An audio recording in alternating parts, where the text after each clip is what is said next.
3.000 vítimas por dia, 300 mil mortos em pouco mais de um ano, colapso geral na saúde, falta de leitos de UTI, de oxigênio, de materiais para intubação. Chegou ao ponto do Bolsonaro ter que reconhecer que existe uma pandemia no Brasil e criou um comitê anti-Covid.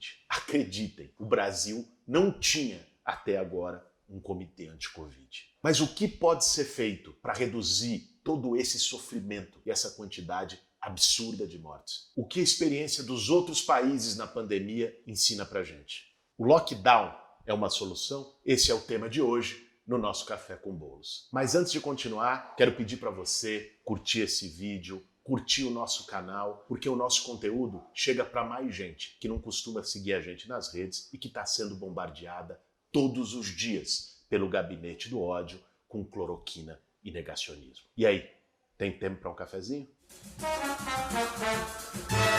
Para fazer um bom café, meu bem. Lockdown. Com certeza você ouviu falar dessa palavra nos últimos dias, nos últimos meses. Numa tradução para o português, significa confinamento. Mas é o termo que os especialistas usam para definir um período em que as pessoas têm que ficar obrigatoriamente em casa por razões sanitárias e só saírem se for estritamente necessário e com autorizações. A maior parte dos países da Europa fez lockdown em algum momento da pandemia. Portugal, por exemplo, no início do ano passado, ficou 2 meses em lockdown. E agora, em janeiro desse ano, decretou novamente. A regra geral é ficar em casa. Os deslocamentos ficam reduzidos ao mínimo. O home office se torna a regra. Restaurantes, bares, cafés, comércios, áreas de lazer ficam todas fechadas.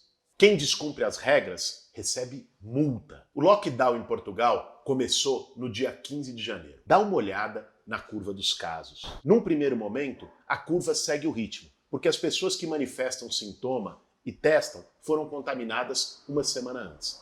Mas logo depois, ela cai drasticamente. Isso foi feito também em algumas cidades do Brasil. Araraquara, por exemplo, no interior de São Paulo, que foi duramente afetada por uma nova variante do vírus, fez um lockdown de verdade. Dá uma olhada no resultado. No Brasil de Bolsonaro, o óbvio precisa ser dito e redito com todas as letras. Lockdown funciona contra a Covid. No curto prazo, é a única forma de reduzir drasticamente o número de casos novos. Mas lockdown não existe apenas por decreto. O governo precisa criar as condições para a população aderir às medidas. E isso se faz de 2 formas: diálogo permanente com a população e, sobretudo, apoio econômico. Sem auxílio emergencial, sem garantia de comida na mesa, ninguém consegue ficar em casa. Não existe lockdown. A gente tem dito isso para o seu João Dória, governador de São Paulo, desde o início da pandemia. Não adianta ficar todo dia, no fim da tarde, numa coletiva de imprensa, dizendo fique em casa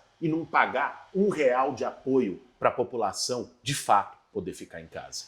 Você sabe que eu acho que esse foi um dos grandes dilemas da pandemia e que foi um terreno fértil para o Bolsonaro jogar com o seu negacionismo. Porque quando o Bolsonaro diz, fica em casa, ninguém vai pagar tuas contas, fica em casa, você vai ficar desempregado, tem que salvar a economia, fazer essa oposição entre vidas e economia, ele está jogando com uma coisa que é real. Que as pessoas não podem ficar isoladas se não tiverem condições econômicas para isso. Infelizmente, no Brasil, o isolamento, a quarentena, é um privilégio. Não foi tratada como um direito na pandemia. Agora, qual é a saída? Precisa fazer lockdown.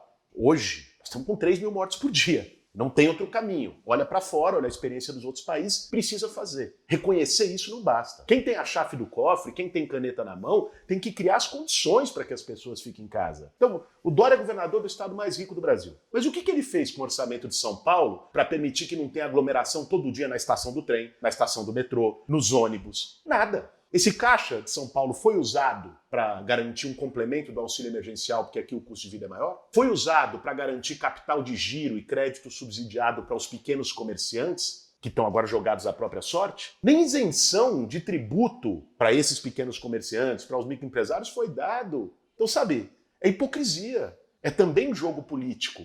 Lockdown é necessário, mas precisa vir junto com essas medidas de apoio econômico. Isso foi feito nos lugares do mundo que melhor combateram a pandemia. Hoje nós estamos num ponto de que quem está respondendo a essa situação crítica não é o governo, nem o governo federal, nem o governo do estado, nem a maior parte das prefeituras. É o movimento social. Pega as cozinhas solidárias do MTST e um monte de projeto de solidariedade, de doação de alimentos, de materiais de higiene, de máscaras que estão sendo feitos pelo Brasil afora. É o movimento social que está fazendo o que o governo não faz. Então, assim, vamos botar a bola no chão. Estamos na maior crise da nossa geração.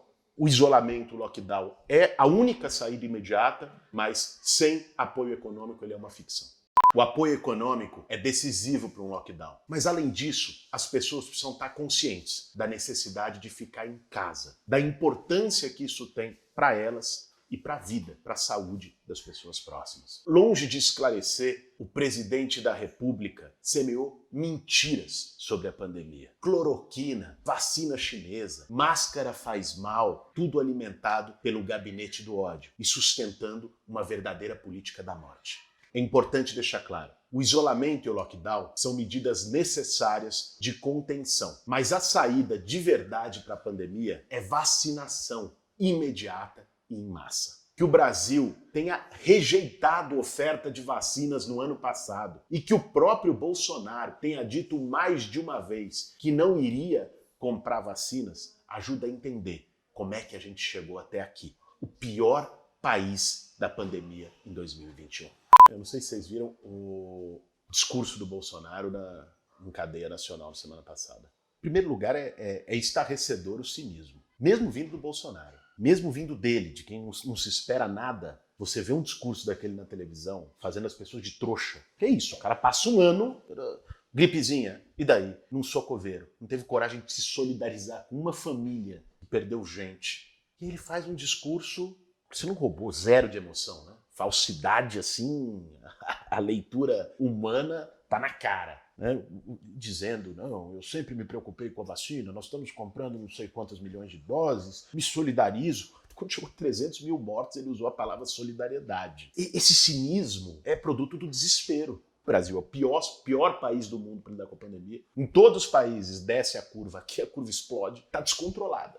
Sistema de saúde colapsado. E chegou também, esse é um ponto que a gente tem que considerar, começa a mexer no apoio econômico da elite para ele. Não que o vírus escolha. Morreu gente rica por Covid, morreu gente de classe média alta por Covid no Brasil e no mundo inteiro. Mas sempre, e sobretudo no Brasil com a desigualdade que a gente tem, alguém com mais dinheiro, um banqueiro, a elite econômica do país pegasse Covid, pode ir para um bom hospital e vai ter assegurado um bom tratamento. Hoje nem isso. A condução dele é tão desastrosa que começa a pegar em setores que, apesar de tudo, tapavam o nariz para apoiar ele, porque estão ganhando dinheiro no governo dele, e agora começa a pegar todo mundo. Então não é por acaso que um Arthur Lira da vida, que foi eleito por ele, essa semana dá uma declaração mais dura insinuando a possibilidade de um impeachment. Fala em remédios amargos que a Câmara pode impor ao presidente da República. Porque a casa está caindo. Porque a condição desastrosa dele ficou evidente para todo mundo. Por isso ele fez aquele discurso. Aquele discurso cola para quem?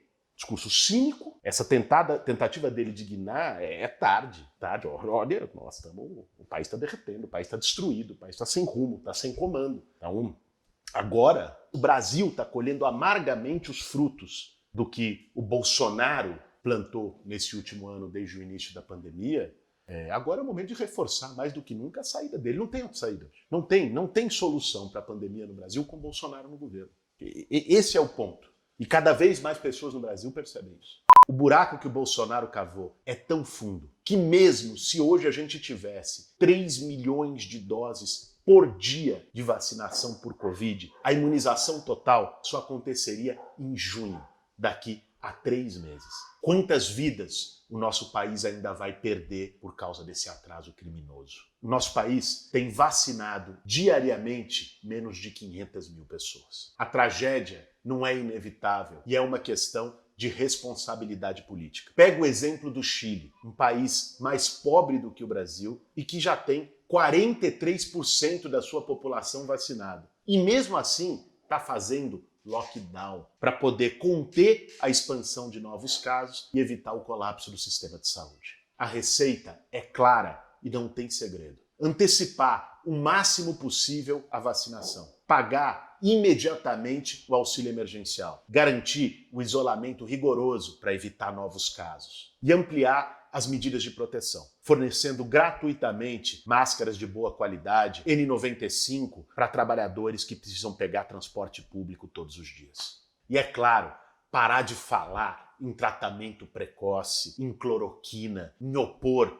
a vida à economia. Nenhuma economia suporta 3 mil mortes por dia. É hora da gente conversar com os nossos familiares, amigos, vizinhos, explicar a gravidade da situação, mostrar para eles que quem descuidar agora, se for contaminado, pode não ter um leito, um respirador, um hospital para ir nos próximos dias, em qualquer parte do país.